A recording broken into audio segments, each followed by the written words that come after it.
Hey everyone, it's me, it's MichaelB. Welcome to another episode of Chill and Chat with MichaelB. It's Monday night, let's have some fun. I just welcomed you in, now I'm going to send you out again.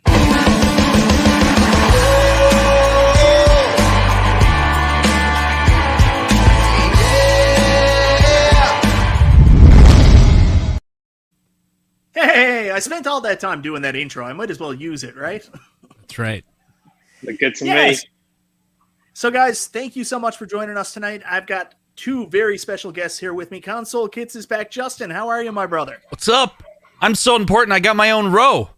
That's right. We've also got Rob Kessel here. Kelsel. I always say it wrong, Rob. I'm sorry. You're all good. Hey, everyone. Thanks for having me on, Michael. Oh, awesome no problem. We were actually supposed to have a fourth guest as well, but he seems to be having some issues with his setup, getting his camera and his mic together. So hopefully he can join us really soon. Yeah. He will join us in progress if he can. We waited as long as we could, literally till we were supposed to start. So hopefully he does come back in sometime. If not, we'll figure something out. We'll have him on another time. Really shouldn't have stopped there to take that drink of coffee. That was not appropriate at all. So, anyway. Anyways, guys, we're here tonight to talk about Street Fighter, Arcade1Up Street Fighter, because there's been a lot of them. Big Blue just recently released, so this is the third iteration of Street Fighter in the 3/4 scale cabinets. Of course, we've also had the cocktail. We've had one cocktail so far. I don't think they've done a second cocktail for Street Fighter, have they? There's a Marvel versus Capcom version, but not the OG Street Fighter. There you go. Yeah. And we do have the DimMac countercade, but we don't have... Do we have a regular Street Fighter countercade too? Or is it just DimMac so far? I think that's no, there was a Capcom Legacy, right? There's like the Partycade. Really? There was a Partycade. Yeah. I was not aware of that. There's a few variations out there. Lots of ways to play Street Fighter. Yeah, lots of ways to play Street Fighter. It's almost turning into Pac-Man, right? Pretty soon, people are going to be like, oh my God, enough with the Street Fighter. Well, I prefer Street Fighter over Pac-Man, so that's good by me. Oh, yeah, I'm down. Really, Justin? You prefer Street Fighter to Pac-Man? Look. Okay, I got the Pac-Man, and then my mom came over, and she actually liked playing it. Like, I got my 70-year-old mom to play a video game. And it was kind of like something psychological happened, and I had to own every Pac-Man. I don't know. I remember loving Pac-Man as a kid. Like, did you guys? I don't know about you, Rob. Justin, you were around my age. Do you remember like Pac-Man cereal? No. I had Pac-Man cereal growing up, and like I still up at my parents' cabin, they still have the original magnet that came in the cereal box. So there's a Pac-Man cereal magnet on the fridge at my parents' cabin that I got out of the box from a kid. Were the ghost marshmallows? Yeah, that's the one. Okay. I feel like I missed out in my entire childhood. I'd never had this cereal. Oh, it was good, but I mean, like I think the best way to explain it was kind of like. I don't know, like alphabets, and then they had the other stuff in there too. We got a super chat. Oh, sorry, go ahead, Justin. It probably was alphabets, right? Oh, 100%. Everything's alphabets. Right. It's like beers. Like basically the brewery, it's all the same beer. They just changed the ingredients just a little bit. Right.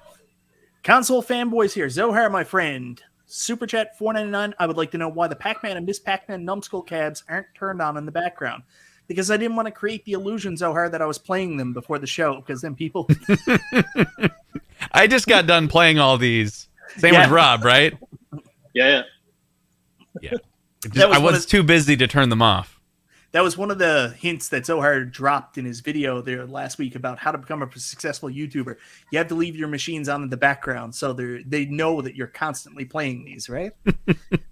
I don't know what the right term on that is. I've been doing YouTube for a while, and backdrop, they always said, was so important. And I remember I wouldn't do a video back in the day without my wall of NES games behind me. Like, I had to have it there. That was the thing that legitimized me, I guess, in my mind. So I had 700 NES games behind me. But it got a lot easier doing it without that after a while when I became more comfortable with me.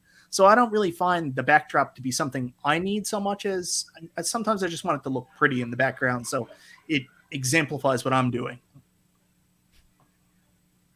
Sounds Does that good. make sense? I'm gonna be watching Zohar's video later and getting some tips for YouTube. So I think we all need to watch that.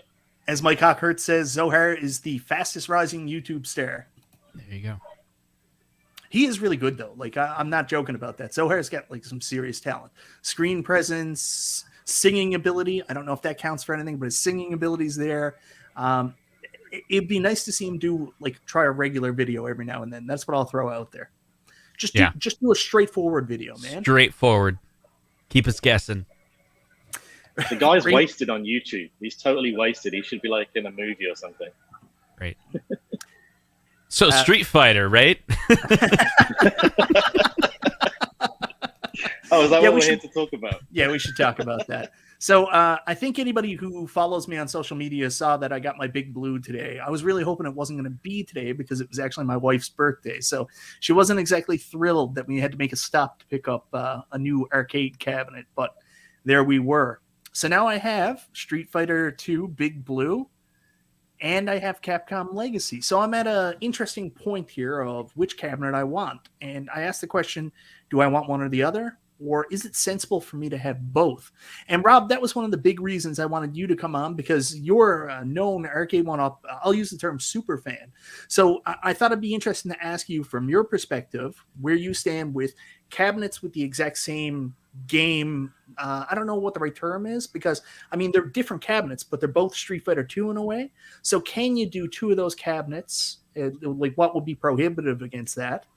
And Justin, you've been doing this a long time. I noticed you have multiple Pac-Man cabs, but you only have one Pac-Man cab in your arcade that I can see. True. So where do you stand on that? Do you put them in different places in your house? Who wants to go first? I'll go first. No, I'm asking you to fight for it. You both have to go at the same time. Go for it. So, first of all, I'm super disappointed that that's the reason you wanted me to come on. I thought you thought the British accent was good for the channel or something. But now I know I'm here just to talk about Street Fighter. I'll get in my corner. So actually, when I got the Street Fighter Legacy just to my side here, I actually did a video and said that I would not be getting Big Blue because I didn't see the point of getting both cabinets. However, as the release date approached and I kind of saw that all the games were going to be online, I'm like, I want to check this out because out of all games from the 90s, Street Fighter is my favorite. So why not get a second cabinet? But there's absolutely no way that I would sell either of them now. They're both awesome in their own right. Maybe if you don't have the space, then you're going to have to pick one, but we do have the space. And, both cabinets are going to be in my top 20. So there's no way I'm losing either. Street Fighter Legacy, I just love this artwork, Michael. This is the artwork that I played in the 90s. I had it on the Super Nintendo in my local arcade. This was the cabinet. They didn't have Big Blue. But Big Blue is cool. I love the extended marquee. I love the online play.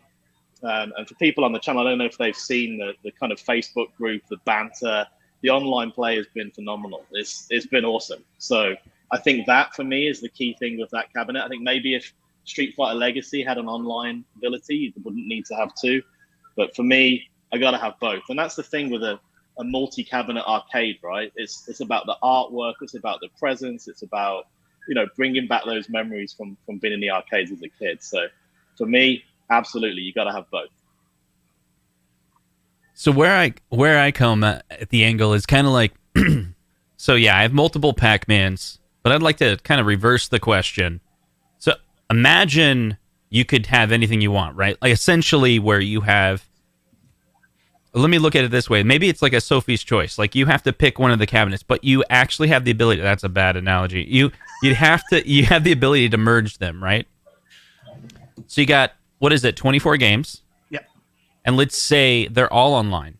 So let's just say a third cabinet came out. That's the big 12 or whatever. It's basically the combination of the cabinet. Do you now have all three? Right? Or would you only have the big 24? I guess it has, 24 games. Or would you, and in which format would you want it in? If you could have all 24 games, or it's not really 24 games, right? Because some of them overlap, right? Yeah. But there are some unique games on each. what would you want? And I'm wondering if answering those questions could help you realize what you actually want. Now, I'm going to come back to this with the Pac-Man. I bought multiple Pac-Man, and it just basically had Pac-Man, and then it had some more Pac-Mans, and I didn't really care about those extra games. What I was chasing was the look. So the yellow one I got first, and I was like, it looks good, but I didn't really like the screen. I guess I was looking for something better. And then the 40th anniversary came out, and I'm like, no, that's what I want. Yep. And then the Class of 81 came out, and I'm like, no, that's what I want. And there was a while where I was like, actually, I think I want to hang it on the wall. I'm going to get the Partycade. Wait, I'm going to get the next Partycade because that Partycade's better. And then I'm just really bad at selling what I don't want anymore. All right, got you. So you just have cabs that you're not using, basically, is what you're saying. Mm-hmm. Mm. So, like the original Pac-Man I modded, which is now a 16-1, and it was really just there to have experience of modding to a 16-1. I don't really like the 60-1. I don't think some of the games aren't play very well. Yeah, it's the concession with the multicade. I mean, you're always going to run into that. But I'd like to know the answers to these questions because I don't own either of these cabins that you plan on keeping. Ah. But I might be convinced to buy both of them. Well, here's the thing, Justin. It's a great reverse question. If you look over this shoulder, you can see I've got Final Fight, right? So when I got the Capcom Legacy, do I need to keep Final Fight? That's got less games on it. Doesn't have Street Fighter on it. All the games on Final Fight were on the Capcom Legacy. But again, I just love the artwork of that cabinet. So that's now got a Nintendo Switch in it and the Intec deck. Right. So in actual fact, that's got more games than Big Blue and Capcom Legacy altogether. So if you're going to keep one, it would be that. But no, I got to have all three because I want the unique artwork of all three cabinets. Yeah, it broke my heart to say goodbye to Final Fight. I love Final Fight, like the actual game, and I love the cabinet. But my idea at the time was consolidation. I was like, I'm going to get rid of Final Fight, and I had the Capcom Legacy because then I can also get rid of my Street Fighter cab, and I get the best of both worlds. So then I get Capcom Legacy, and I knew there was a live Street Fighter coming out, and I was like, I'm not going to get that. I was in the same place you were, Rob. I was like, you know what? I'm fine with this. I like the artwork on the Capcom Legacy better anyways. But then Big Blue came out, and John D sent me a picture before it actually came out. All it took was just one picture. He sent me a picture. He said, hey, what do you think of that white trim? And I was like, I must own this. Yeah. It's same. I mean, the real picture changed everything, right? Mm-hmm. And the game lineup too. I mean, that's where I'm okay with this. So the idea that I'm floating right now is I'm going to keep both cabinets. That's what I want to do. I want to do the same thing you're doing, Rob.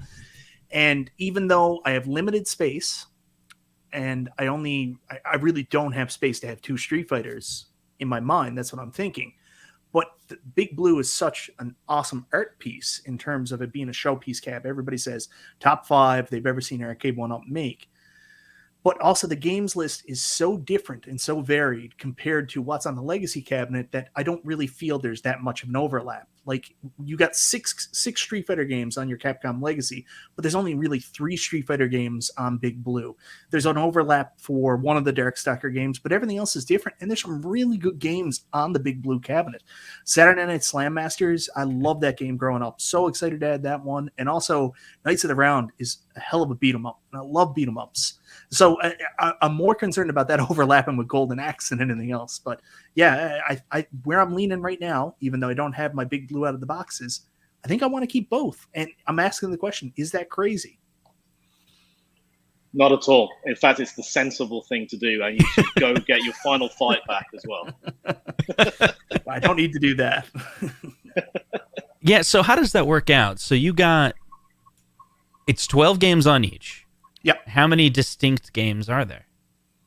I think it's 20. 20 distinct games, Rob? Yeah, something like that. You got the 3 Street Fighters that overlap. You got 1 Darkstalkers that overlaps. And then the other games. Yeah, so 4 out of 24. So 20. You got it. See, that's pretty good, actually. You know, like if you're going to say you want some overlap, that's reasonable. That's total. See, I didn't know that. I didn't know that level of detail. I didn't, look at it at that level. That's pretty good. I'm also going to be honest here, too. There was some kind of weird thing at Walmart here in Canada. And you know how sometimes Walmart, never in Canada, but in the U.S., do these ridiculous flash sales. What really changed my mind about selling my Capcom Legacy, too, was someone posted in their Canadian Arcade1Up page. They said, hey, guess what? Walmarts are selling the Capcom Legacy now for $270. And I was like, well, that completely kills my resale, so I'm just going to keep it. I see. That's a good deal. That's a very good deal. That's another reason to buy more cabinets, by the way. If you see them on sale, just panic buy. Yeah. Yeah, but see, the difference is, like, when I see them on sale, panic buy. That's how I got my X-Men versus Street Fighter cab, and it was only $50 off. So it's not like this crazy deal. It was 5% off, and I'm like, Lara, I can't miss this. I mean, I got to get it. That's one thing, actually, we were talking earlier about wives and when they give up asking you about which new cabinets you got and why. But when Mortal Kombat Legacy arrived through the door, she was like, what the hell? You've already got a Mortal Kombat 2. Why do you need another one? So at least the Street Fighters are different enough for, you can see they're not the same cabinet. But when you have physically two cabs that are exactly the same, then you've got to question that, right? Yeah. I think we've seen the art for Ultimate Mortal Kombat 3 kind of leaked out that there might be one coming, but there's still rumors that there's going to be a Mortal Kombat Live. And when I say rumors, we pretty much all know it's going to definitely happen.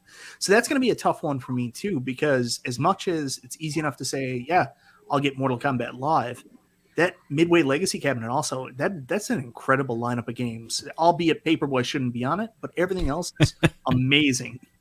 Yeah, lose Paperboy for sure. That's unplayable with the joystick. It always was. I had that on the Atari ST. It was unplayable on that. It's also unplayable on this arcade cab with a joystick. So. Who's this guy? Hey, what's up? Perfect. We can hear you. We can see you. This is amazing, Brad. Okay. Great. Hey, what's going on? Welcome back, Brad. Okay. Thank you. Had to switch everything at the last minute, but that's cool. Imagine. What is it? An Act Games product in the background? Get out of here! I had all my Arcade1Up set up. It was beautiful. To be fair, that's the only thing I can see behind you, Mike. I know. I was so worried about it because my internet is the best up here in my office, and that's where all my Act Game stuff is. So John D was like, "Yeah, we'll do this program, and we'll have all these guests on." And I was like, it's going to be awkward when he sees all my Act Game stuff behind me, but it worked out fine. Oh, well, I had my beautiful Pac-Man behind me that I just did. Oh, yeah? Yeah. So I was excited about having that on, but hey, it is what it is. Oh, I'm sorry, Brad. It's okay. Brad, I don't know if you've been following along while you were trying to get set up, but we're just talking about this idea here of having two Street Fighter cabinets in the same arcade, especially even in a small arcade, because you got to remember, I only got about 15 machines and 3 pinballs. Is it acceptable to have 2 Street Fighter machines in an arcade? From your experience, is this something you've seen? 2 Street Fighters in the same arcade? Usually, not unless it's the same, not unless it's different versions, I've seen where someone might have Third Strike or a Big Blue, and then have a classic Street Fighter, like a Street Fighter 2. Well, from an art perspective, the Capcom Legacy cabinet, which is based on Street Fighter 2 The World Warrior, compared to Street Fighter 2 Championship Edition Big Blue.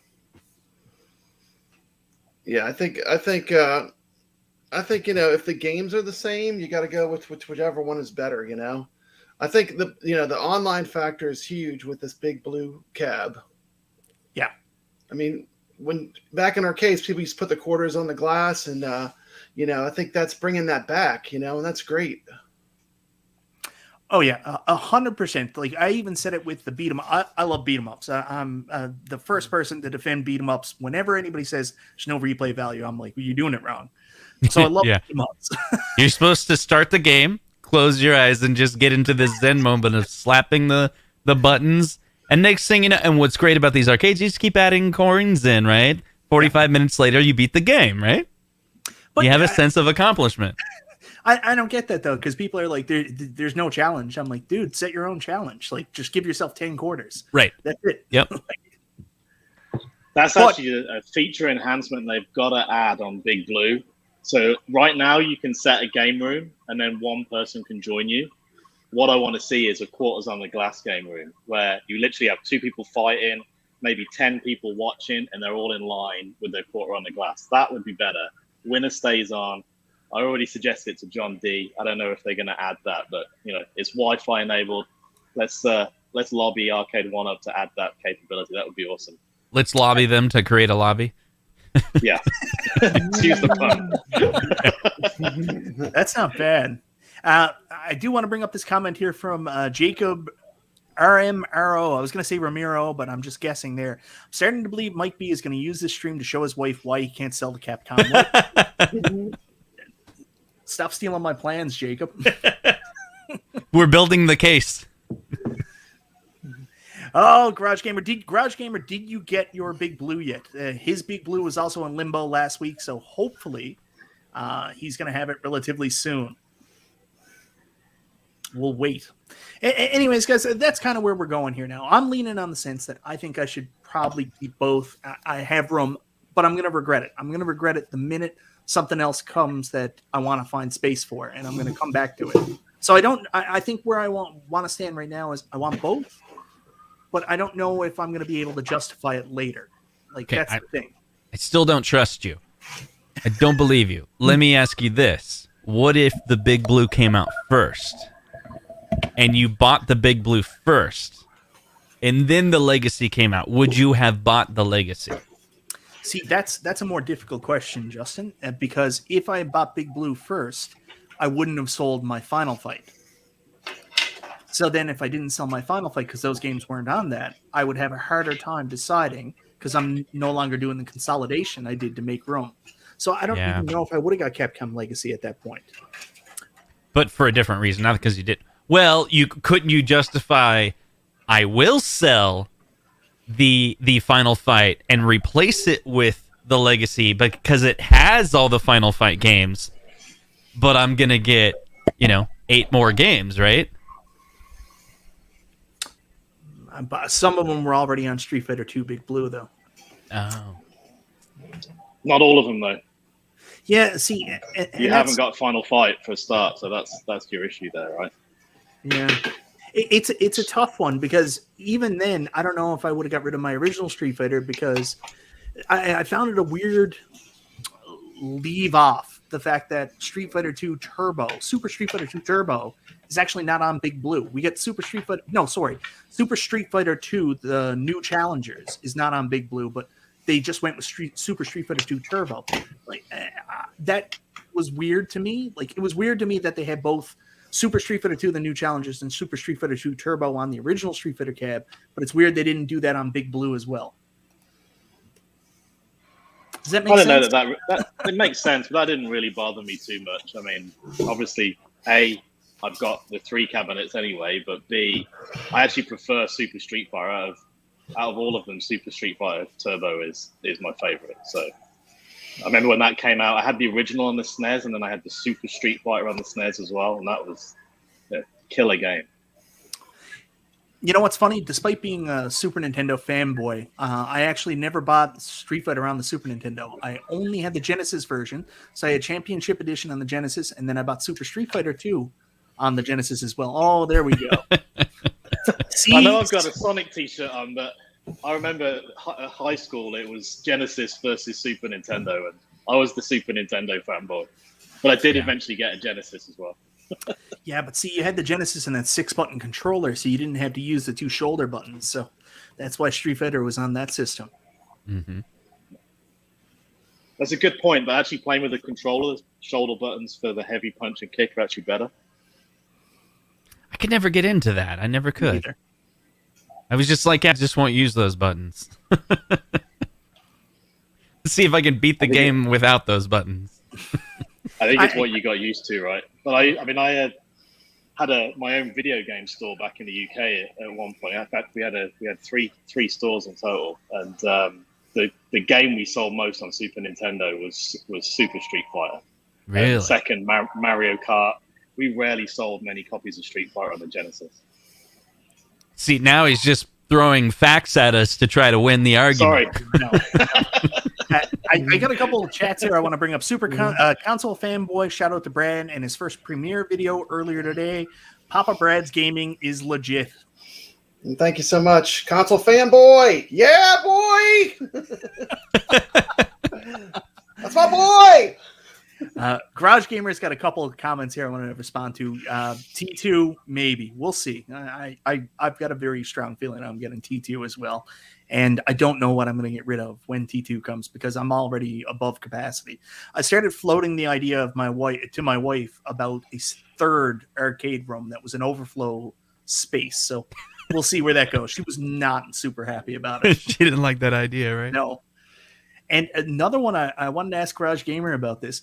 How did you know I had a copy of Skies of Arcadia on Dreamcast? And I am thinking about selling it, so we might connect on that later. But how did you know? That's a little creepy. It is, right? You got a stalker there, Michael. Yeah, I don't know how he knew that. You must have mentioned it in another video. Years ago. Like 7. Conzero says, Rob, you're so dark. You need a light. I asked Justin, actually, about my lighting in the front here for doing the dark background. So if you want to, after the stream's up, hit Justin up. He'll give you a heads up on how to get pretty like this in front of a dark room. Maybe. I hear I look better in the dark, so I can put the lights on, but I think I'm good like this.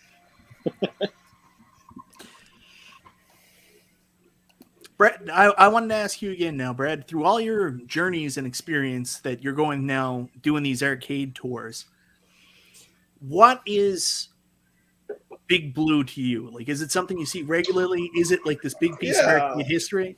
Yeah, definitely. Big Blue is a cab where you get to see a lot of the greatest Capcom games. Every time I look and I see a Big Blue, I just hope it has Marvel vs. Capcom 2 in it because that's my favorite of the Capcom games. But it's a cab that was used for a lot of different Capcom fighter games. Mm-hmm.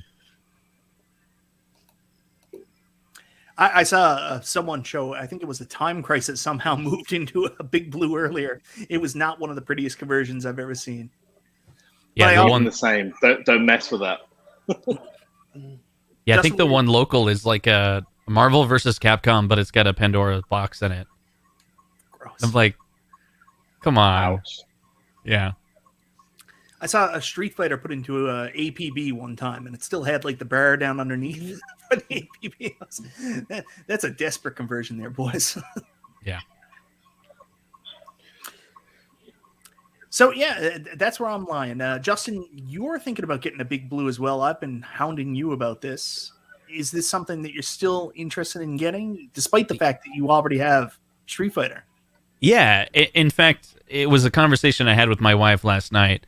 So we were talking about this before, like, right? Like the conversation we'll have and it's, so it's kind of like, sometimes I debate what I'll tell my wife, what we talk about, because there's a certain point when we have those conversations, she's just like, I don't care anymore. Like let's talk about something that we're both interested in. Right. Okay. So that's a reality. So, but she'll tolerate it for a while. So I was telling her last night, I was like, yeah, I've been thinking about this for a while. I think buying all these full-size arcades was a mistake. I explained the whole thing, like I said on my video yesterday, where I think I bit off more than I could chew. I bought way too many in a short period of time because I felt like I was getting all these deals from these auctions, but a lot of them were things that I need to work on. Now I'm just overwhelmed. Yeah. To the point where I'm like, don't even want to work on them. Like, I'll just keep the one that I bought from a local dealer that's Play Choice 10 that's already pristine, ready to go. I love it, right? So I'm not really excited. But I was talking to some people in the comments as well. Same thing for consoles, right? So I did modding consoles for a really long time, and I want to get back into that again. But I bought, like, the mod for a Wii so you can add HD to a Wii. Even though I have, like, a Wii U that can do HD, I just like, it's better, right? The HD on the Wii would be better than the Wii U, which is a fact, but it's like, doesn't really matter, whatever. It sat in a box for 2 years. That's a project that cost like $150 that I did nothing with. And it was because really there was just no passion there. It's like, I saw a video on it. I wanted to support the creator, so I bought it, but I just lost interest really quick. And my wife's like, I get it. She's smart. She's smarter than me. She's like, you're really interested in home arcade and you're trying to sell me on you want to buy more cabinets. And I'm like, yeah. She's like, yeah, you should get rid of what you don't like and only buy what you do like. And she goes, you have so much room downstairs. If you want to fill it with more Arcade1Ups or at games, do it. So I'm really happy right now because, we agreed. I just can't do it right now. Because the fact is, I have a house on the market right now that hasn't sold yet. So has it not sold because you still have those old arcades at the house, and you're like, I don't want to deal with this. They're like, it's the house can't show, right? Like no one wants it. Yeah, that's going to be funny. I think about that when I'm selling my house and like the real estate agent coming in and looking at the arcade, and they're like, yeah, you gotta do something with this. We can't show this. Right. So I think I'm going to get a big blue. The Legacy, I don't know. Maybe. But I definitely got to get rid of the first gen Street Fighter I have. I don't think I can own that one. And I also do have the Final Fight, so. It was tough. I didn't want to get rid of mine. I got really lucky. Want to say big thank you to How to Bachelor. Thank you very much for the super chat, brother. Hello, good evening, smash like. Smash it. I always find it funny when people talk about that like button. Like, when you come into a YouTube video and people, I never tell anybody to hit the like button or anything like that. It's not me, but there was this big thing for a while where they were like, smash that like button. And I'm like, why are you going to be so aggressive with it? Just, you want it to happen. You're so mean. Anyways, I found it really hard, but I was lucky in the fact that through selling my Final Fight and through selling like some of my cabs, like Rampage was one that a lot of people were interested in because it's so hard to get. I actually met some other Arcade1Up collectors here locally, and one guy pretty much bought like 80% of my cabs when I first sold my Wave 1s. So I talked to him a lot. He was here in the chat earlier. His name's Mike Dalton. So he bought Rampage, Final Fight, and he also bought my Mortal Kombat, and I think that was about it. But see, that's the trick, man. You got to find someone. Yep. This exit point that you can keep feeding. So he bought all those, and I was good to go on those two Legacy cabinets. And then he ended up coming back and buying my Pac-Man 40th anniversary as well. And I'm not sure if he bought it because he actually wanted it so much as he just wanted to help me. So he bought it from me and had me sign the marquee. And I was like, are you sure? So there we are. Yes, I autographed one of the cabs, Reset Rudy. Yes, exactly. Autographed for him. But Reset Rob, Rudy knows this really well, right? He's the guy that buys all of Ralph's cabinets. Rob, so you've never sold a single cab. Justin, you've never sold one. Brad, I have sold one. Actually, no, I have sold one. Oh, really? Yeah. What one have you sold? At one point, I went a little bit crazy and decided that I was only ever going to buy 10 cabinets. And we had 10. And then Lily wanted Miss Pac-Man. And we sold Rampage. So, do you regret that? I do regret it. I wish I'd kept it. Now you're making me feel bad. For it, so. Oh, I sold one. Oh, yeah? I sold the Attack from Mars pinball. That was a happy day. That was a happy day for me. I felt like dancing a jig. I was like, yes, it's out of my sight. Oh, that game. That game hit every OCD button I had on pinball. See, I think there's going to be a fight now between you and Rob about this because I know Rob is like the biggest fan of Attack from Mars pinball in the world. So I'm okay. I can take a second opinion. Just doesn't it doesn't play right. It doesn't mean I'm going to agree with him. Yeah, but you don't have to agree. You have to agree. I mean, the nudge doesn't work. The resolution. I mean, it just was. Nudge does work on mine. Nudge does work on mine. Yeah, nudge was very. But every time you hit it, it was like it was a second delayed or something for mine. But I think it depends on how you said you got a level of OCD, right? I think it depends on how perfect you want it to be. For me, video pinball's never going to be perfect. It doesn't matter if you spend 4K; it's still not real pinball. The only thing that's real pinball is a real pinball machine. So for me, this for $500 is perfect for home use. want to go play real pinball, Yeah. I got a great arcade that I can go to and play properly. Yeah. Well, mine had like these scan lines in the plexiglass where it was really distracting. Arcade1Up sent me a brand new unit and asked me to switch out the screen, so I've actually got 3 good screens now. But yeah, the AFM did have a dodgy screen on that first shipment. I don't think it's the screen. I think it's just a piece of plexiglass, from what I understand. There's like weird striation or something on it, right? Yeah. It's So crazy. You took it off and it went away.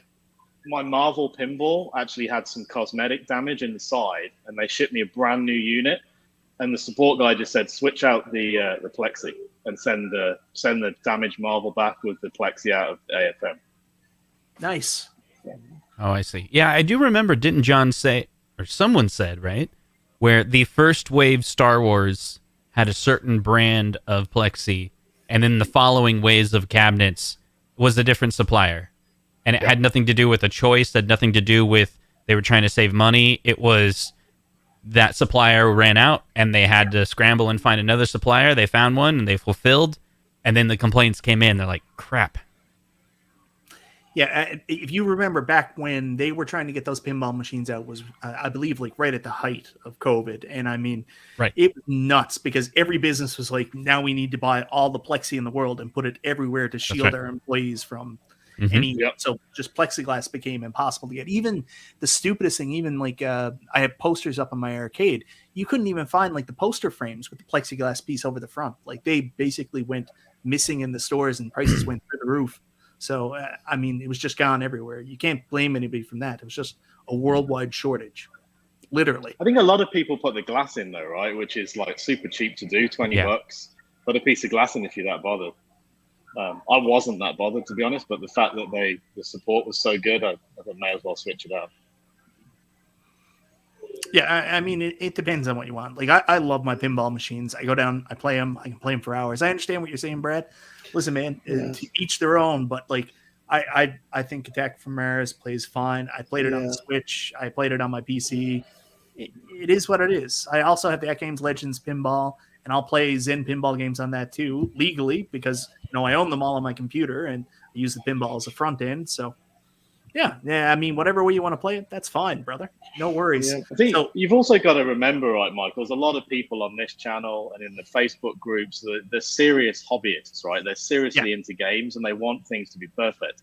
I hosted an in-person tournament at the weekend and had a bunch of people come over, and I was like, we're going to do a tournament on Street Fighter and we're going to use this one because it's got the hapsticks in it.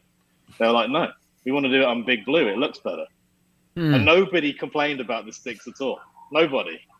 Even the guy who won the whole thing. But, for me personally, these hapsticks are a hell of a lot better, and they're worth the $300 or whatever it was to put that boss deck in. But most people are not going to bother about those details. The average buyer. No, not at all. And I mean, they're betting on that. And that's why they're not going to spend the extra money to put those sticks in. The one thing I would like to see them do, though, is I would like to see them stop using the glue. And if they know people are going to switch out the sticks, make it as easy as possible for people to do that mod. This didn't have any glue on. Not all of them do. Yeah. Mine, hit and miss. Mine, they must have been sniffing that glue. It was covered with glue. It was glue everywhere. I'd have taken an X-Acto knife and scraped that glue off. I was like, whoever was on that. See that evil eye he had? He's like, I was like, come on. Why make it so hard? Why make it so hard? Greg Zaka was telling me before he shipped it, he was saying, like, you're going to have to be really careful. You've got to try and get the glue off. And I got the unit. I was like, there's no glue. He's like, oh, maybe the glue guy had a day off. Yeah. We got a $5 super chat here from Don Chafee. Awesome to see Tonsil Tips and Papa Rad on the stream. I don't know. Do you guys know what that's from? I assume he's saying console kits, but tonsil tips. What if they came out? Is there any Street Fighter pinball games? There is, yeah. I've seen one. And the art is fantastic. Just really? The best. Yeah, when you get a chance, I can probably add it. Like, it is wild. Like, literally wild. Let's see if I can find it. Is there a virtual version of these games? If there is, it's not like it's a community game. I see. What if Arcade1Up supported the community members to release add-on packs? Street Fighter, the pinball game. Hey, if anyone can do it, you got to believe John D could make that happen. Yeah. That would be pretty cool, actually. At some point, he did. There was some type of conversation where we're working on things that are unique, implying games, developed games. But I couldn't figure out what that would be. It would have to be a Street Fighter themed pinball for me, though. It couldn't just be an add-on to one of the guys I've got already. It'd have to be a separate cabinet. So this is new to me. This is new to me. I got to try to learn how to share my screen and see if I'm doing this. You can do it, Mike. I believe in you. I feel good about it. Share. Nope, I don't want that entire screen. Chrome tab. That's what I actually want. There we go. So you got this. Is it up? Is it up? Yeah, it's up. So guys, you got to check this out. Look at this Street Fighter pinball. Did I lose it? Yeah, I did. No, yeah. Yeah, that's cool. So that's the back box? Oh, I see. Yeah. Click down below. There's one. If you look down, okay, where where it has the Street Fighter 2, you can see the pinball machine. Yeah, and I'll show the full pinball here now. There's another image of the There you go. But you got to see the close up of the art. That's what I'm trying to get to here, and that's the funny thing. Like if you see this, like, let's see if I can share. Click underneath that image, Michael. You should be able to go full screen on that image, bottom right center. Bottom right center. There you go. Full screen that bad boy. How? I should know how to do this. No, that looks good, man. That does look cool. I'm doing all this wrong.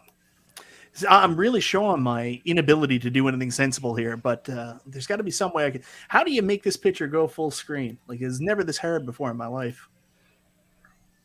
I don't know. I'm pretty sure everybody watching is Googling now anyway to see it. Yeah.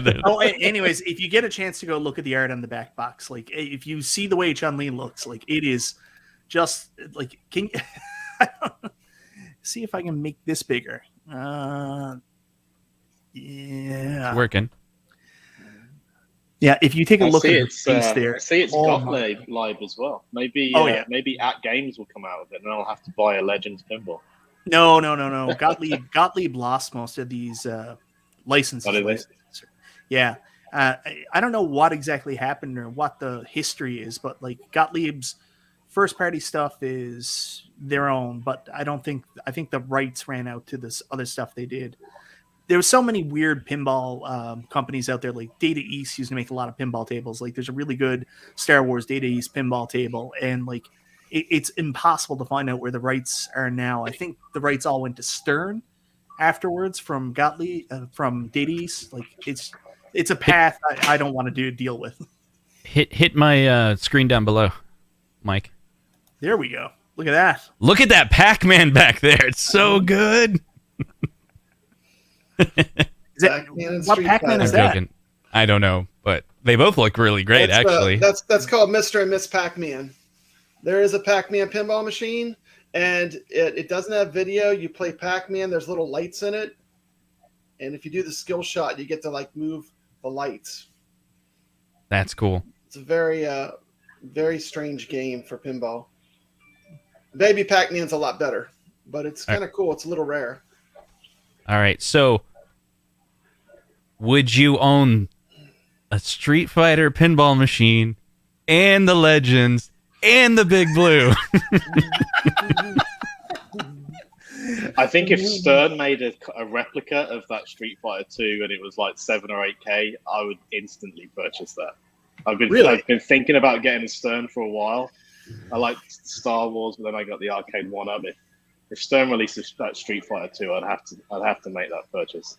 Okay, and then what are you going to say to your wife? I'm going to say, "Hey, honey, you look beautiful." Is that all it takes? Pinball or something. I don't know. Pinball is a different game here, guys. Like, I mean, When you're talking pinball here in Canada, even like the older cabs, like I don't know if you guys know who Conti Dinda is. Conti's a Canadian guy. He's big on the Arcade1Up groups, and like he's been trying to get me into the pinball stuff here in Canada, and like everything is like $6,000, $7,000 for like used cabinets, no guarantee on like how good they are, and plus it costs just about that much to get them shipped to me too.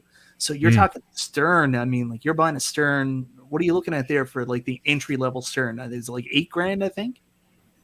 I think they do a home version of the Street Fighter for like 45 or 5K, something like that. Slightly Not cheaper. Street Fighter, right? Star Wars. No, Right? no, the Star Wars. Sorry, did I say Street Fighter? Yeah, I meant Star Wars. Mm-hmm. So what's the concession that you would make with home? Like I've seen like the guys buy like the Jersey Jack pinballs, and they're usually around like I think like 12 to 14K, somewhere in that territory. I just look at that and I'm like, that's a small car. Like it gets really hard to justify at that point, right? That's why I don't have a Stern pinball right now. I mean, that's the dilemma, right? I was waiting to get that Stern Star Wars pinball, and then Arcade1Up came out with their virtual pins, and I wasn't sure if I'd like it or not. So I got it, and I was, you saw my review. I was blown away with it, and then bought the other two. Yeah. So for me, it was good enough for home use, but I'll still go play the proper Stern Star Wars in the level 1 arcade down in Phoenix. It's amazing. Yeah. But would you pay $8-9 to have that in your house? I don't know.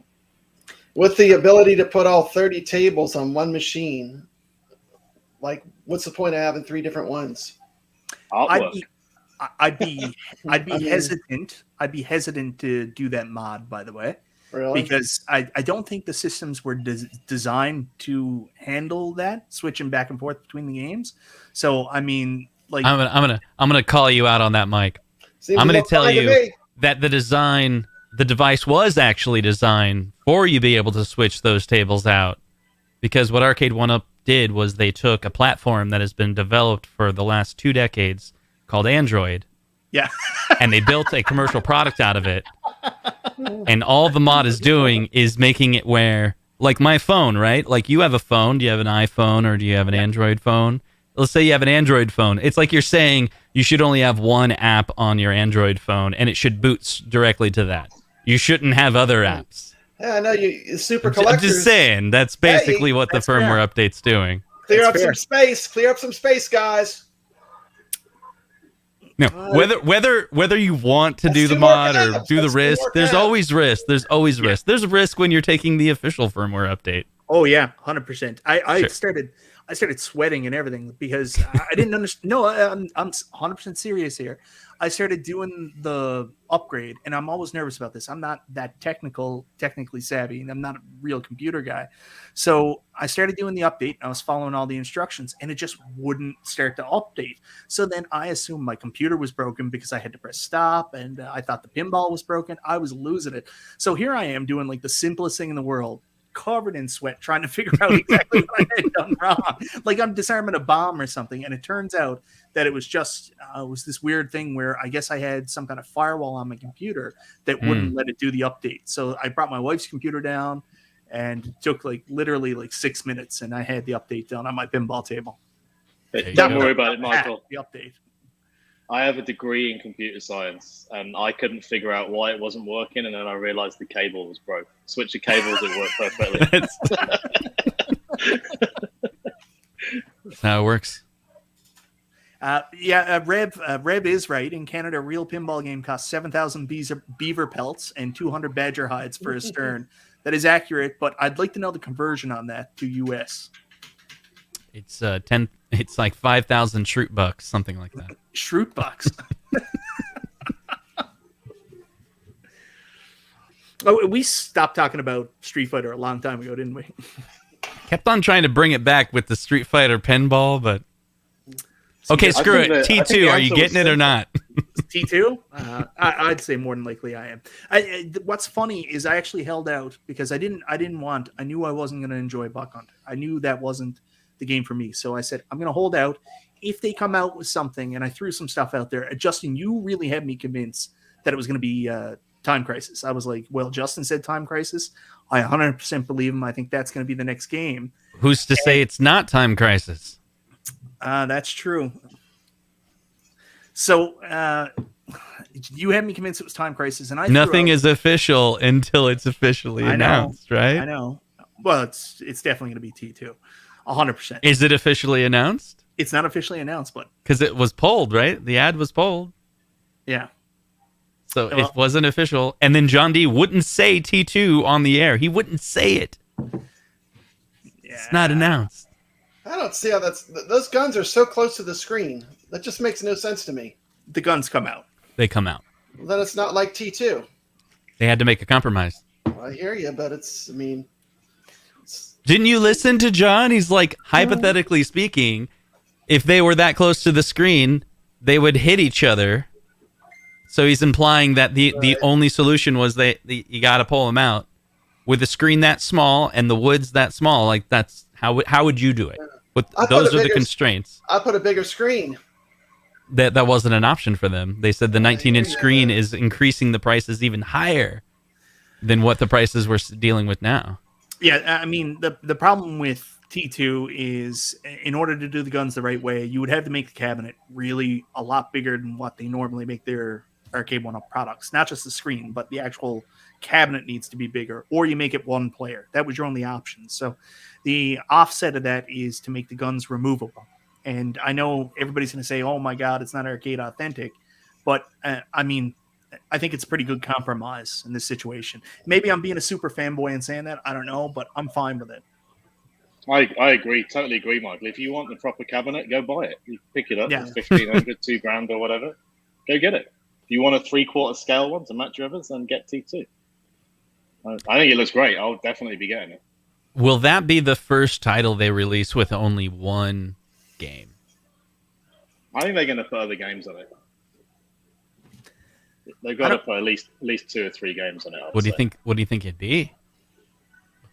Because Buck Hunter didn't it have just like what other games were on Buck Hunter?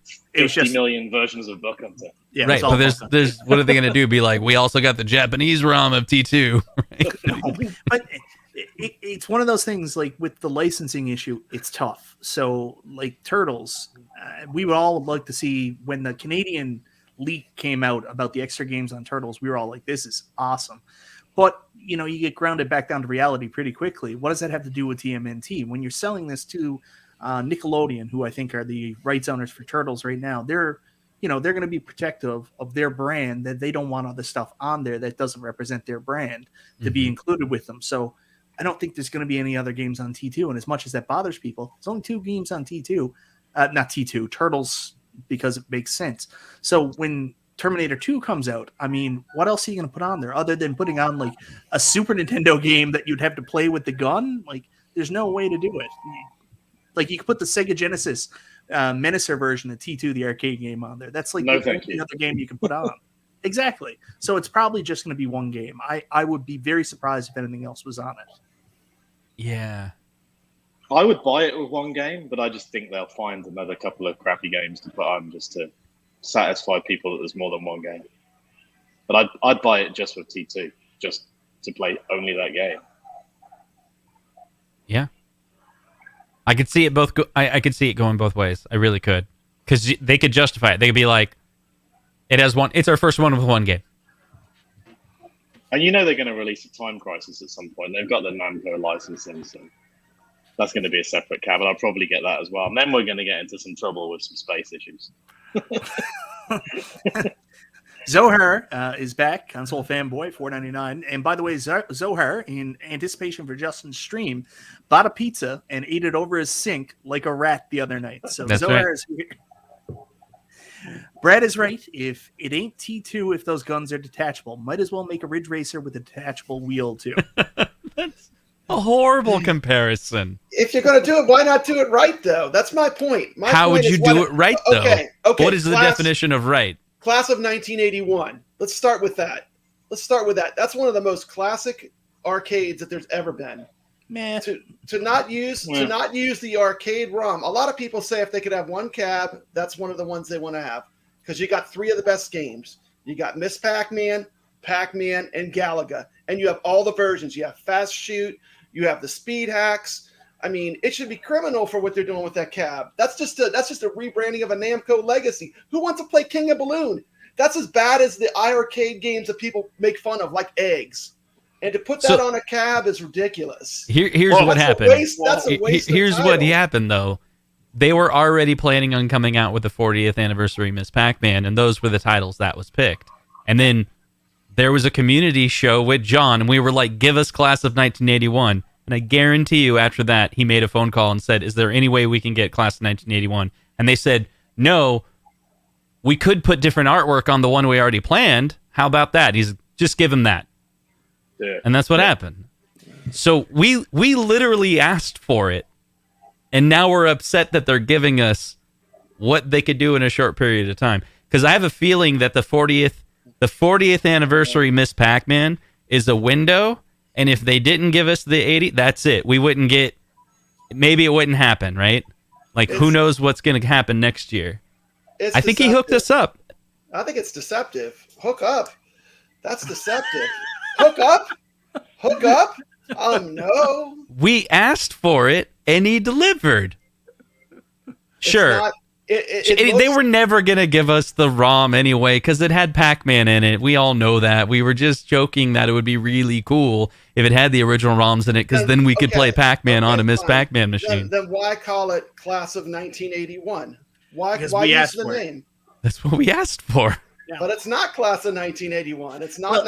It's not that game at all. But here's the funny thing about it, though, because people saw Miss Pac-Man 40th anniversary coming out, and they didn't ask for this. Should have been Pac-Man, Miss Pac-Man Class of 1981. They said, "Oh, if they were going to do that, why didn't they just brand it Class of 81 anyways?"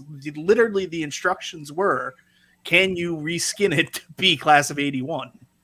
So you don't think we deserve anything authentic from Arcade1Up? Well, I have issues with you saying it's one of the most... especially with the raising of prices the way they're doing. If they raised the price and gave us Pac-Man, I mean, sorry. That's just a strong opinion on it.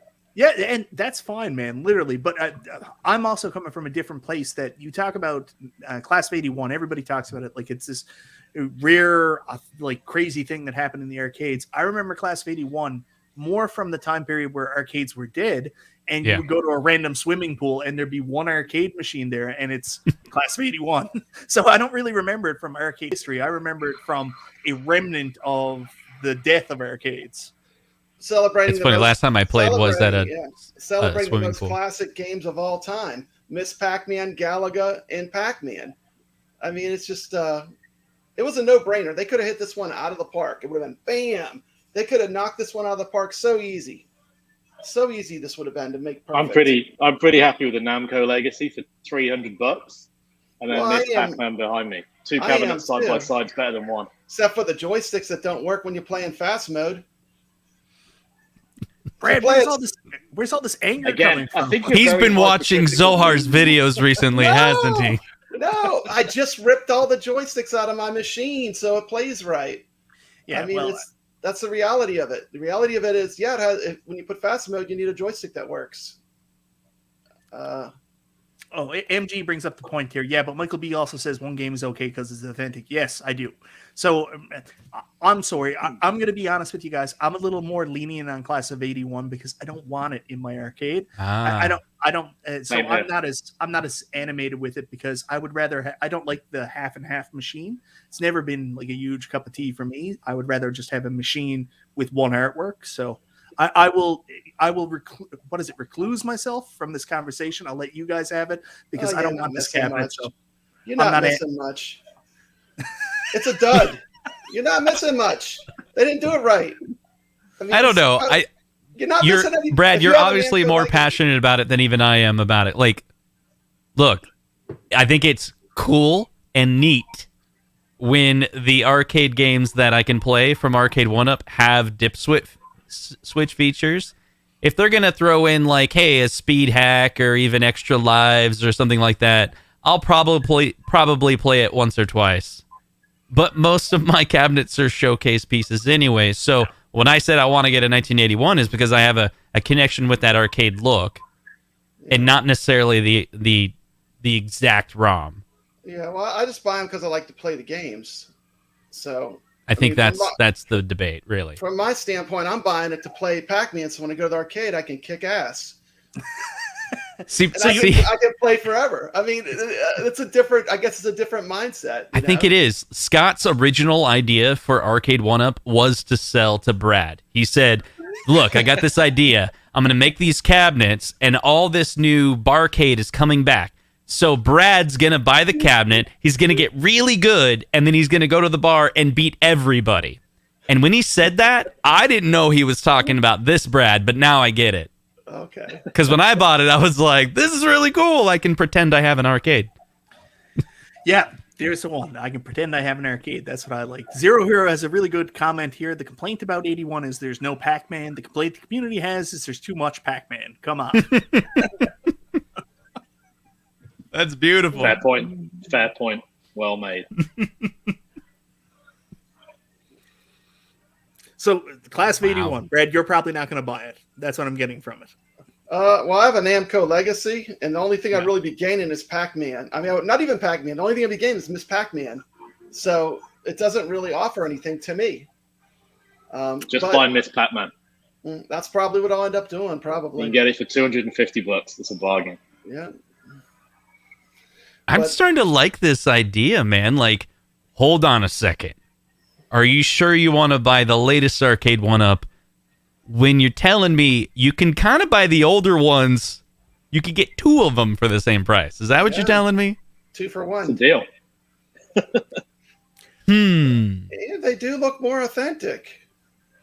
They have the look of having the 2 different cabs. Well, I will tell you to wait because I'll give a counterpoint because you could just wait till next year because they'll be re-releasing Pac-Man and Miss Pac-Man again with online connectivity and leaderboards. So there's the other option. You can also just wait because there's also another better version coming. Yeah. Doesn't this class of 81 already have the live Play-Doh and the live leaderboards? Yeah, but you've got that half and half artwork. Next year, there's going to be a Miss Pac-Man with the right artwork. There's someone out there that wants to own that leaderboard on King of Balloon. They're like, it's coming. King of Balloon. I've been waiting. King of Balloon. It's here. Finally, they brought me King of Balloon. Thank you, Arcade1Up, King of Balloon. Is that King of Rainwater Balloon. that wants? I think it is Rainwater that wants King of Balloon. Yeah. Yeah, Rainwater is the world champion in eggs. He's in the Guinness Book of World Records. Rainwater Games, we went from consolidating to now unsolidating. And There we you know, go.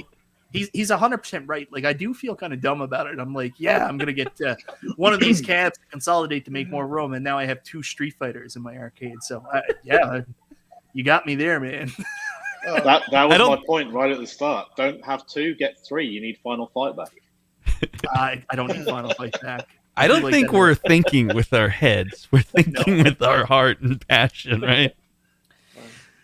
I do. You know what's funny though? I do think that we've seen different versions of all the legacy cabinets now. If Centipede is confirmed, we haven't got anything. Like Justin just said, it's not official till it's official. But there's a Centipede Atari 12-in-1 coming out as well. But the only one we haven't seen yet is the rebranded Capcom cabinet. So is Capcom going to be another Street Fighter version, or do you think they'll do something different? Like, I think if they did a Darkstalkers, I don't know if like that's something that the Walmarts of the world know, but I think there would be a good part of the community that would jump all over that. They would love to see a Darkstalkers branded cabinet. Or maybe do they go back to Final Fight because they've already had some success selling a Final Fight?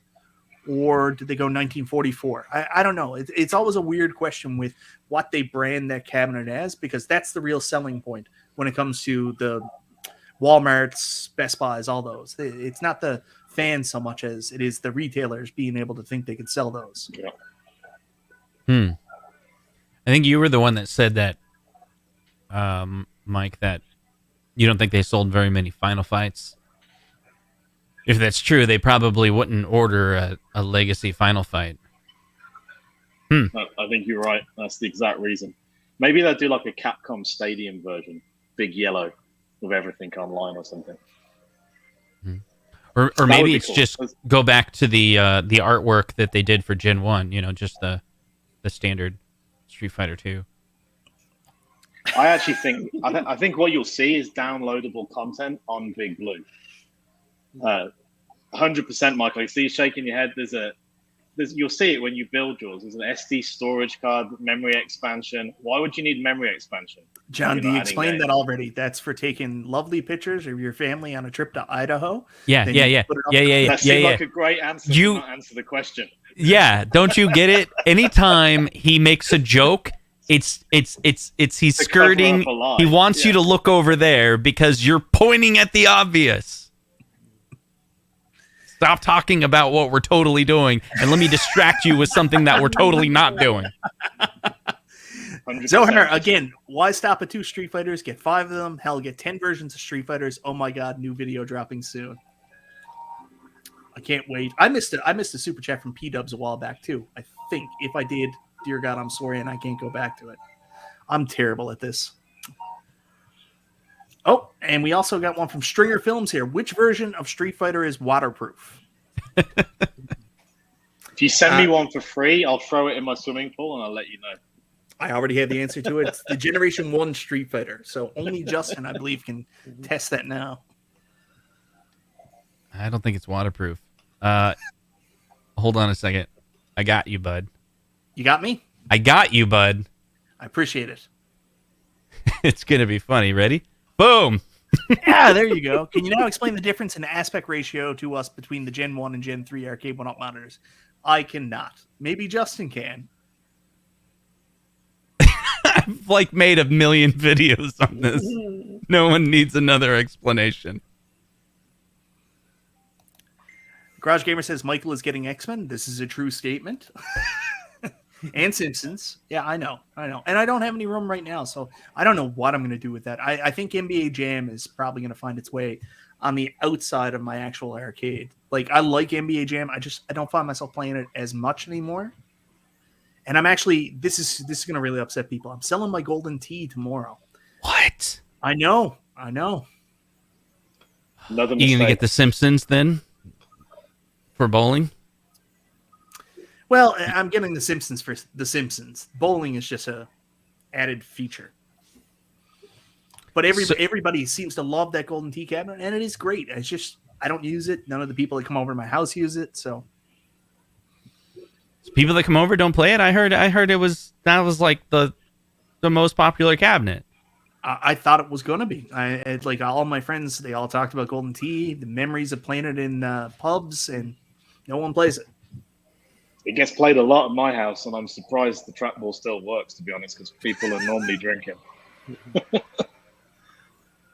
That's Wow. taking a few beatings after several beers. Everyone loves it. Well, it's going to a local Arcade1Up fan here, so I'm okay with letting it go to him. He was pretty motivated about getting it, and I'll make more room for stuff that I know I'm going to play. So It's hard though. It's hard because Justin, look, I see you there. You're thinking about letting some go yourself, and you're like, "Am I going to regret it?" Yeah, I mean, I have the Rampage, and I actually have what is it? The Space Invaders still in box. And it's kind of like, do you remember when, I don't know if it's still the case, but the Rampage was going for $1,000? Yeah. So part of me is like, because I saw that, I don't want to get rid of the Rampage because it's it's kind of rare, right? Not that I think it's going to be worth anything, but when something has value to you, but also value to other people, then you're like, oh, it has value. I want to keep it now. But if I sell it, maybe I'd only get $100 out of it. And then what if a year from now, the everyone else's value of that is $1,000? I'm like, great, I lost. Not that I wanted the money, but it was like I sold at a low value, and it was actually worth more. If that makes sense. Yeah, but what if it gets water graded?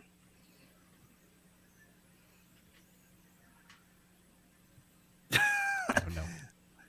I don't know if you know about that from the console. It's been a big controversy here recently, with all the games getting $18 million price tags and stuff like that. So Yeah, I mean, I don't think it's gonna. $1,000 for an Arcade1Up is. I mean, that's a lot, I guess. I mean, heck, we're talking about buying them brand new for about that price, right? So yeah, Soon. They'll keep going up. hopefully not. Zohar got a comment here, and it's a good comment. Dude, I got to be honest, no joke, totally honest. Buying cabs and selling them to make room. They'll sell the new ones too. There has to be an end. So I know a guy here locally by the name of Steve Victoria here in Canada, not locally, next to me. But I used to like look at him, and he was doing the same thing. He's been out of room for about a year and a half now, and he kept buying cabs and then selling them to bring something in. And I was like, man, like this is before I ever sold a cab. I was like, I don't think I'll ever get to that point, but I'm there 2 times over now. And Zohar, you do really got a good point there. I don't know. It's just when do you know that you have everything you want? And any collector will tell you with limited room, like real arcade collector, they get tired of stuff after a while and they want to add something new. Like they might have the coolest thing in the world. It might be a Star Wars, original Star Wars, but then they'll see something else that just piques their interest for some reason, like a Wacko cab. And they're like, well, I need a Wacko now. So they get rid of their Star Wars, then they regret it. And then years later, they go back and buy a Star Wars. I don't know if there's a right answer to it, man. You're right. There's got to be an end, but I don't see one in sight in the near future for me. There probably isn't an end. And I've just been looking at some of the comments. People are like, why buy all these cabinets when you could just have one that plays everything? Well, I've got this Mortal Kombat 2 here with a Pi in. It's got 8,000 games on it. It gets played the least. People would rather play the game on the cabinet with the artwork. And that is the idea of an arcade. No one goes to an arcade to play a multi-cade. So you got to decide what you want to do, right? Do you want one cabinet because you've got limited space, or do you want to build a home arcade? That's your decision. Yeah, I 100% agree. When I have friends that come over, yeah, 2 machines that were modded, they never went near them because they were clearly like different and modded and overwhelming. In fact, they went to the Galaga and played Galaga.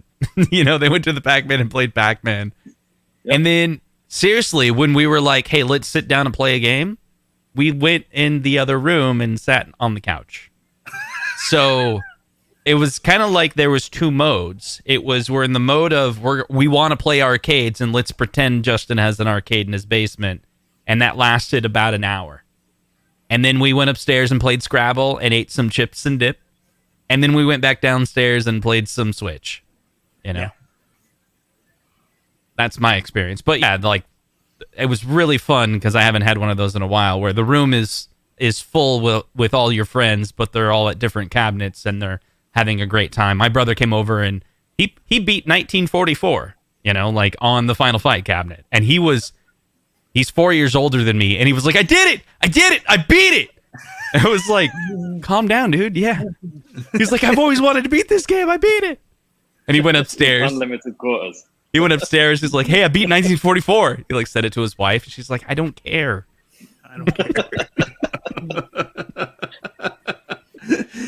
I've never found you to be more attractive at this moment. Right. That's what you got to do, though, guys. You got to build these things not to sit and look at them. You got to have people over. You got to have beers. We just did this little Phoenix Invitational at the weekend. Invited some people over. It was awesome. Everyone picked a game. You got a big chalkboard. Everyone's putting their high score up on there. You can't do that with a multi-cade. What are you going to do? Have like 12, 15 guys stand around a multi-cade. That would be an awesome evening. Right? Listen, and no one here is dumping on multicades. Multicades are fine. Multicades have their own purpose and stuff like that. But people want different things. I've always lived in the world where you can do both. You can have a multicade, and it's funny. I actually try stuff out on my multicade. I always looked at emulation back when I was a big console collector. I looked at emulation as a good way to rent in the absence of being able to rent. So you could go try a game through emulation, and if you really enjoyed it, maybe you'd make more of an investment to get the real thing. Like I know I paid $500 for Little Samson, which may seem crazy, but I mean, Little Samson now, if you try to buy it, it's like, I think like $1,500. But back then... That's with the water grade approved? No. That's not with the water graded. That is just street value. So Little Samson's super expensive. But I played a bunch of it on emulation before I actually bought it, and I knew I wanted it. Of course, I probably would have bought it anyways, because, again, I have collecting issues, and I think I was at 600 NES games when I bought that. So, yeah, I probably would have bought it anyways. Maybe we can talk more about how multi-cades have their place, because in the chat, people are saying, then why would you buy an arcade? And I think it does have a place, right? It like fills a different spot. Yeah. There it is. Now, did you buy that to be the Dragon's Lair, Cap? Yeah, so I was going to wait for the Arcade1Up cab, and I thought, I don't actually like Dragon's Lair. I just wanted a Dragon's Lair cabinet. So I got that because I could put other games on it. So you don't like a cab, but you just want the cabinet. Have I got an Arcade1Up for you? It's called Tron. You're going to love it. No, but Dragon's Lair is a classic piece of gaming history, right? I just feel like if you've got a home arcade, you've got to have a Dragon's Lair in it. So that's why I got the iArcade. And there's some awesome games on it as well that I hadn't played that you can get on other formats, like Wonder Boy, for example. I haven't played that on the Switch, but put it on here. That's a fantastic game. There's a lot of fun stuff on there. Other than eggs. I haven't played eggs. Everybody's jumping on eggs. But is it waterproof? Is it waterproof? Is it waterproof? My thing about the iArcade, I said this in my review for the iArcade, and I remember saying it on the 1UP Weekly. You guys were talking about it, and I made some pretty negative comments about it on the 1UP Weekly. I was like, I don't understand the iArcade. I don't get it. I don't get where its place is in this home arcade place. I just didn't understand where it stood, who it was for. But when I started playing it and started playing some of the weird games that I didn't think would work on an arcade game, well, you know what I mean? Like Dead Effect 2, you look at that and you're like, that doesn't belong on an arcade cabinet. But then you play it and you start to really enjoy it and you're like, I get it. I get what this is. This is an alternative. Not your jam. You're probably just here for the original arcade games. But for me, I like playing that new stuff that blurs that line, kind of like Retromania Wrestling. That's a great add to that cabinet. Isn't an arcade game? Sort of. But that's where iArcade works for me. Yeah, it's a great cabinet. I'm glad that we got it. Definitely worth is it $600 or whatever. So good use of cash. When you said, who is this made for? Is that what you said? Who is this made for? Yeah. I was like, I think it's made for John. And then we all buy it because we're friends with him. And we're like, we're going to buy your cabinet, buddy. 100%. Like, he is the number one marketing tool for iArcade. Right. Like, okay, that's another. Would you, if Jong wasn't behind iArcade, would you have still bought it? I would have been more hesitant, but I fell in love with the guy and what he meant and he said, and then all these promises, then I see him fulfill those promises, and I'm like, I want to be a part of that. You know, it's not the number one cab that I play, but I also have some Arcade1Ups that I bought and love and don't play them every day, so. Yeah, he seems a pretty nice, genuine guy.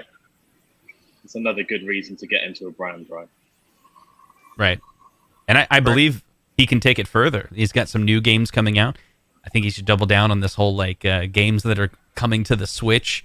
It's like, maybe they're going to be more expensive, but you got to understand, I was thinking, like, some of their new games coming out, it's like $20. You're like, oh my gosh, this is really expensive. And I'm like, I was like thinking about, how do you say that? How do you say, I don't think it's expensive? Because people are like, no, it should be $5. I'm like, well, it's more expensive. It's a brand new game that you can get on the Switch for that price. And I'm assuming that they're a platform, so they're probably doing some 30%, you know, like John gets 30% of the $20, right? Or whatever the price is. And if he was to lower the price to $5, then Sony and Switch and Nintendo would be like, hey, what the heck? You can't sell it on our platform for $20 and then sell it on some other platform for $5. It doesn't work that way, right? I don't know. I think the games are pretty well priced on it, to be honest. You know, so the games are like $5 to $10. You play it once and you play it for an hour, that's fine. You think about inflation and quarters, you'd be putting, what, $1 in a game? Play it 10 times, no? Yeah, it's a good way to look at it. Issue with it. Brad, any words on the iArcade or iArcade? I got to stop saying it that way. I love iArcade. I mean, I'm probably going to be the minority here, but I love it. I like Dragon's Lair. I like Space Ace. You know, I play Burger Time. I play In the Hunt. I like the games on it. And I think it's good because you're always getting new games. It's a cab, you get new games on every week, so it gives you something to look forward to. Now, are they all great? Probably not all of them, but some of them are really good. What about Oddmore? That's a fantastic game. You know, and that's on iArcade. You know, I think, you know, for me, it delivered Dragon's Lair, which was really one of my Grail arcades. Now, I know for you, the class of 1981 is not a Grail arcade that you wanted to own. for me, that was one I always wanted to own. Brad, I told you we're not going back to class in 1981. We're done with this. He likes talking about this. Come on, let's do a separate. Retro program Ralph just for has that. a class of 8. That's a cab he said he would never sell. I mean, I'm just saying that's if you're into classic arcade, 80s arcade, that's one of the good ones that people. You realize buy. you can pick them up for like $2,000, right? Just go buy the original. I might actually. I might. That's a good idea. I might. I'm gonna start. They're not that looking for one. expensive. Now, what did Ralph pay for his? I think it was a couple of grand, right? And that's looks like it was in real good condition. Do it. But then it would only have 2 games in it.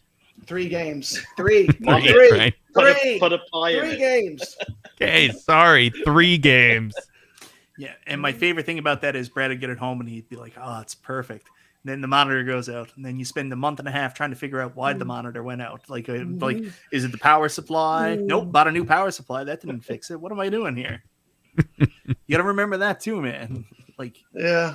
I mean, I got a full size cab. I got a full size arcade cab. So I mean, I know they're heavy and they're bulky and they're hard to move, but I mean, I don't know. I'm not even concerned about that. I'm concerned about maintenance. That's that Yeah. word.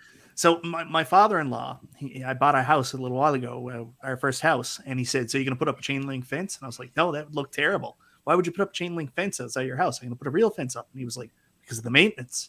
So every year I've got to go out and stain my fence, and it blows down because it's wood, and I got to put it back up. There's a lot of work to it. And then every time he comes over and he sees a section of my fence blown down, he's like, "Chain link's looking pretty good right now, isn't it?" It's a good story, bro. People are going to be joining the program now and thinking, "What the hell has this got to do with Street Fighter?" Oh, it doesn't. My whole idea throughout this whole stream was we would lean this into a whole chain link discussion. Yes. This is all about chain link fences. Yeah. Nice way to bring it back.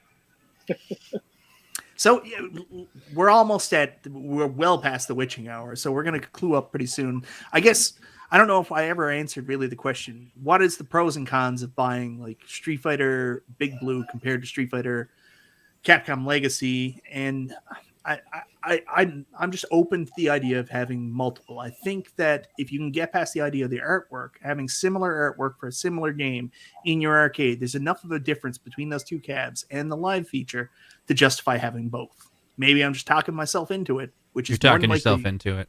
Yeah, but no, I do believe, and I'm trying to understand why I'm doing this, because like you, Rob, exact same thing. I said I'm not getting Big Blue because I have that Capcom Legacy, but yet here I am.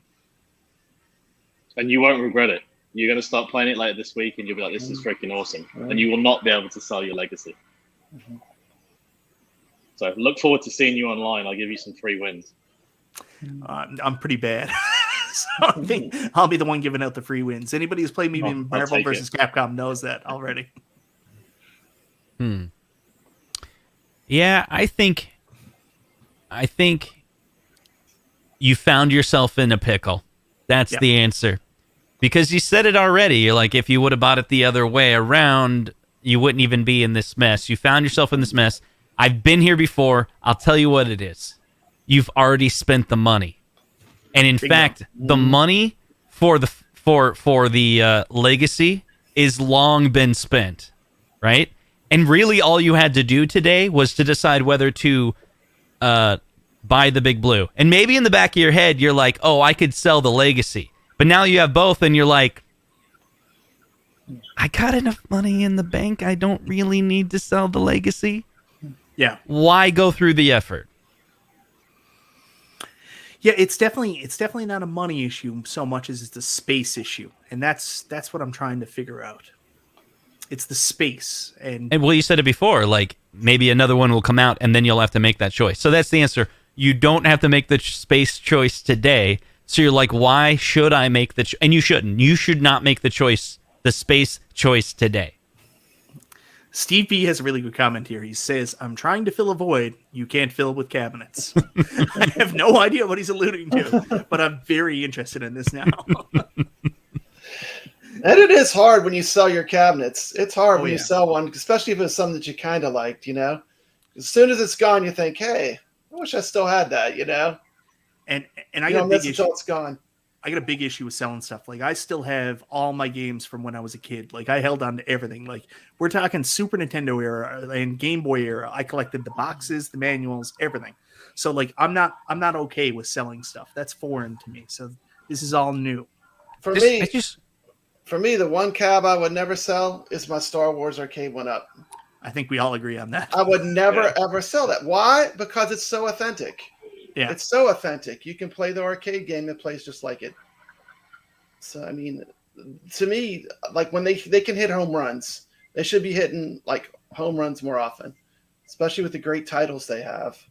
And I think Big Blue, I'll have to admit, I was completely wrong. I called it the ice scraper. Everybody did. Everyone did. We looked at those terrible render pictures.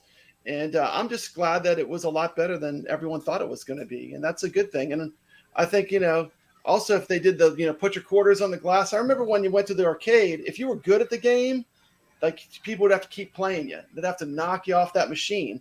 I think they should put a mode in there like that. right. That gives these these really good players a place where they can put their quarters on the glass. I think that would be a great, and that's probably just like a little update, That'd be cool. I think the hints are that is coming, Brad. So yeah, keep that's our fingers awesome. crossed. And I'm glad it's so good. I think it's great. Do you think there's a marketing person over at Arcade1Up or their marketing company that's like, man, so those Photoshop pictures, my understanding is they're 3D models. So they make these 3D models and they get all the artwork all lined up and they literally go into the tool and they turn it and they get it just right and they go, okay, let's snapshot that. That's going to be the photo there. Then they're like, get another angle. And then they maybe add some layers and stuff like that. Yeah. Sometimes later, I know they did this that other marketing company, they take live photos in a photo booth, with a white background, whatever. They have an action person there. And then they kind of, get it into Photoshop and then they actually put the gameplay over it and stuff like that. So there's a couple different ways to do it. I wonder if there's someone there that's like, man, the Big Blue, if we should have just turned it just one more degree. Because I truly think, like, I'm not trying to dog on the person that actually did it, but like they kind of messed up the render. Just that angle made it look worse than it is. My understanding is those renders are like kind of based on the molds that they're actually coming out with. Yeah, and but how did it end up looking so different? In some ways too, like what if this Tron comes out and it's gorgeous? What if they get the art just right? And maybe it's not exactly the way the arcade was, but maybe it looks really good.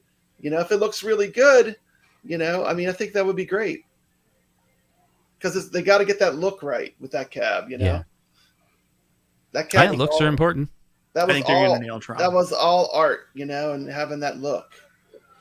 Jay Reed brings up a comment I want to talk about really quickly. There is something with the Legacy, and I'm going to tell you guys a secret. I kind of sold my wife on being okay to buy the Big Blue because I told her I was probably going to sell my Capcom Legacy. So let's just pretend that I actually still am going to sell my Capcom Legacy for a minute because I kind of told my wife I was.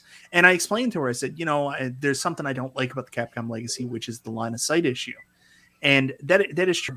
When you're standing in front of the cab, if you're like me and you stand when you're playing fighting games, it is challenging. And I actually have a review coming out sometime this week where someone sent me a product that were risers for my risers, and I used them with the Legacy cabinets. And even then, it's still weird. The line of sight on those cabinets, very strange. I know, Rob, you're going to say this. Just use a stool. There just we go. Just got to sit down and play it like this. I know. No problem at all. And it's true. And you don't have a bad back after you've been sitting playing it for an hour either. Yeah, I know. So that's the answer to that one. Just use a stool. And I'm trying to learn how to play fighting games with a stool. It's new to me, foreign. Do it. Stringer Film says, I have all my childhood games, toys, except my NES carts. My co-kid roommate in college pawned them all off. You need better roommates. Super chat, Stringer. Wow. You went to expensive college. My roommates didn't do coke. They didn't have the money for it, right? No. So, last before we go, really quickly, vote. Mhm. Here's the thing: Big Blue or Capcom Legacy. You have to state which one or both. All right, Rob, you first. Both, absolutely. Justin, Both. Brad. Neither. Sorry, I'm a multi-cab guy. I can play those games all day long. If I was to get one, I would get the Big Blue. For the online, that would be great, but it's just not. It's not pulling me. Not pulling you? Nah. Wait till you watch a couple good. tournaments with your friends playing. I know. The Darkstalkers are like, I'll wait for Marvel vs. Capcom 2 online. That would pull me in. Yeah. I'll buy that day one. That's my game for fighting games. That's my favorite. That is cool. That's my favorite fighting game of all time. So I would buy that day one. All right. Well, guys, let's let everybody know where they can find you. Papa Brad. Brad O'Connell. For years, it was Brad O'Connell watching all these shows. Then I noticed the change to Papa Brad one week, and now you're a YouTuber, content creator. I don't know what you want to call yourself. But why don't you tell some people about your channel and what you do? Yeah. Well, I got the name because of my grandkids. They saw my YouTube channel, and they said, oh, you need a YouTube name. And when I had 6 subscribers, and they said, why don't you call Papa Brad's Gaming? And I said, okay, Papa Brad, there you go. Boom, I changed it right there. And, my channel is, I do a lot of arcade tours. I like to find really cool places to play all these games and classic pinballs. And I just take videos of the machines in their natural environment. That's what I'm doing. So it's mainly just to travel and, showcasing some different arcades you can visit because they're hard to find, and I just want to share some of these spots that I think are really great.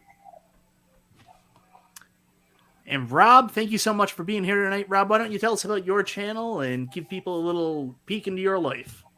Yeah, thank you. Thanks for having me. So yeah, we just have a little just for fun channel called Cowsil's Arcade on YouTube. We've been going with it for probably about 9-12 months now. My daughter wanted to start it off. So for those who've seen the channel, my daughter Lily, she loves to get involved, do the edits as well. She's fluent on Camtasia now, so she's learned something out of it as well. But yeah, we just started for fun during the pandemic. Obviously, the collection got a little bit out of control. So we do fun little reviews, little game things, just working on some footage from the weekend, from the in-person event that we had.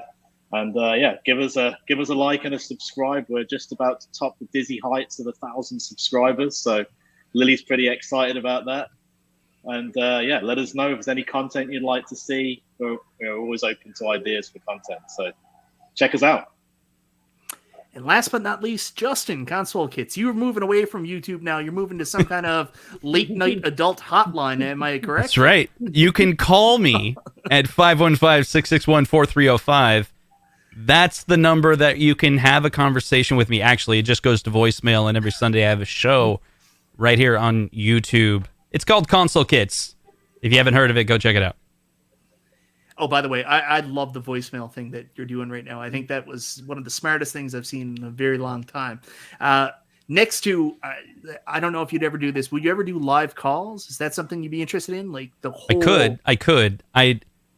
So the first time I tried, I was hoping to get less jokes, and then there were a lot of jokes, and was really fun because I told people, email me if you have complaints. So I got several emails that were like, the call-in's really cool, but you gotta screen them.